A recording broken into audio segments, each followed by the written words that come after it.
You ever call someone by the wrong name after like years of knowing them even?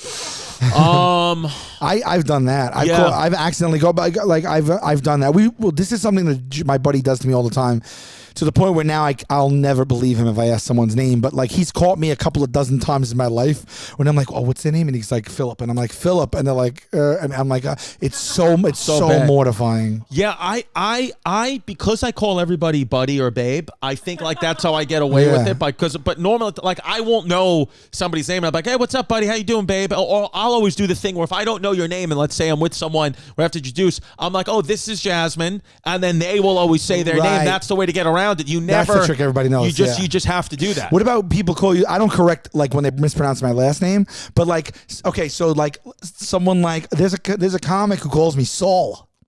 Really? Yeah, Sal Vulcano. But sometimes he says Sal.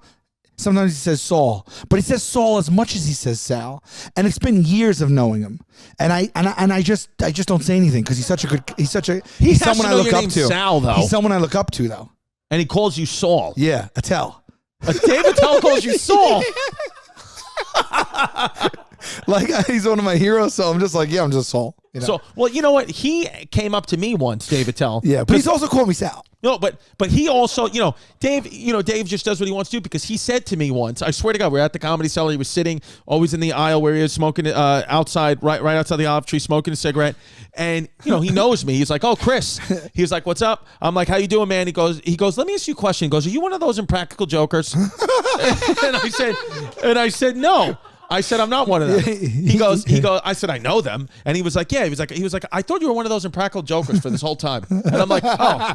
He goes, I love that show. I was like, I don't think you watch it. No, I don't think, because when you can tell someone's like, they know the show because it's just in your face, but they don't really know it. And then they make an assumption on what it is. Yeah. And I'm like, oh, that's not what it is. So you kind of don't really know what it is. David Attell is one of those guys who's like a New York or just an American comedy world comedy legend. Yeah. He and the way he is, him and Colin Quinn are like guys from that era that are just so cool and nice to like the younger comedians coming up in the game. Like I had a CBS pilot in development, a sitcom in development, and literally when we were at the script writing stage of it, somebody said something to me about it, and Dave Attell was there. Maybe had somebody come and audition for it, something like that. And Dave Attell heard it, and Dave said to me, he said, listen, he said, if you want, he gave me his email. He wrote his email. I'll never forget. He wrote his email on a gum wrapper, which I was like, you could have just said it to me. I would have wrote it on my phone. But Dave Attell. He wrote his email on a gum wrapper. He said, here's my email. He said, email me the script if you want. He said, I'll punch it up as best I can for you. No chart, no nothing, no name on the credit. He's like, I just want to see, the young guys do well. That's amazing. And then I never emailed it to him because when we got it, it was like already like moving. I should have emailed to him. The show did not get picked up, and I could have just emailed it to David Attell. But I remember that where I was like, wow, dude, like you literally, like most people would never do that. He was just like, whatever it is, I'll help you. Yeah. So I remember like one time we were at a club together, and then we had both had spots at the same next club. Right. So I was like, oh, we shared a cab. And it was like a good half-hour cab ride. And like I never really get one-on-one half-hour with Attell. Really. Yeah. It's always people floating around and stuff. And like we would talk about stuff, but like in my head, I'm like, this is so cool. I get to like talk to Attell like the whole time.